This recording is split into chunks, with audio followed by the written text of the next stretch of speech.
রাজধানীর দক্ষিণ বনশ্রীতে দশম শ্রেণীর ছাত্রী ফাতেমা আক্তার লিলি হত্যার রহস্য উদ্ঘাটন করেছে র্যাব।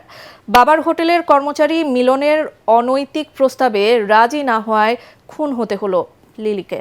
বাগেরহাট থেকে মিলনকে গ্রেপ্তারের পর রাজধানীর কারওয়ান বাজার মিডিয়া সেন্টারে সংবাদ ব্রিফিংয়ে এ তথ্য জানায় র্যাব। M তসলিমের report.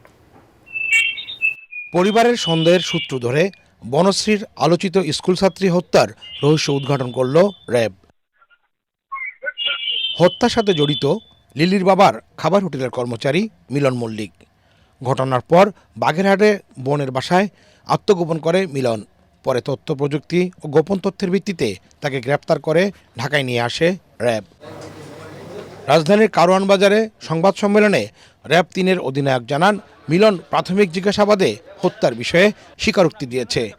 তার ভাষ্য অনুযায়ী হোটেল মালিক সজীব মিয়ার ছোট মেয়ে লিলির সাথে তার প্রেমের সম্পর্ক ছিল।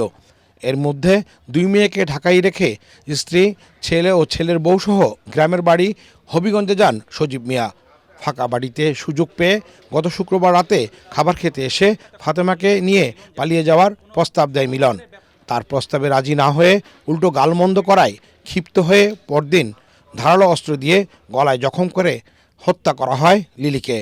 আসামির অনৈতিক প্রস্তাবে রাজি না হওয়ায় ভিকটিমকে এক পর্যায়ে ধস্তাধস্তির এক পর্যায়ে তাকে পিছন থেকে লাইলনের দড়ি দিয়ে তার গলায় শ্বাসরোধ করে তাকে হত্যা করার চেষ্টা করেন।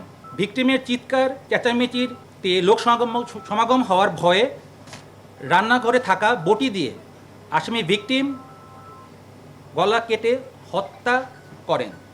হত্যাকাণ্ডের পর ঘটনাস্থল হতে দ্রুত তিনি পালিয়ে যান এবং যাওয়ার পূর্বে বাসার বিভিন্ন আসবাবপত্র তল্লাশি করে নগদ অর্থ নিয়ে যান।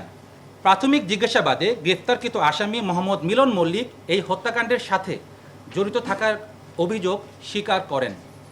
এই নৃশংস হত্যাকাণ্ডের পিছনে অন্য কোনো উদ্দেশ্য আছে কিনা তা তদন্তকারী কর্মকর্তার বিস্তারিত তদন্তে বেরিয়ে আসবে বলে আমরা মনে করি। ঘাতক মিলনের নামে মাদকের মামলা রয়েছে বলে জানিয়েছে র্যাব। কলেজের এম তসলিম, ATN বাংলা, ঢাকা।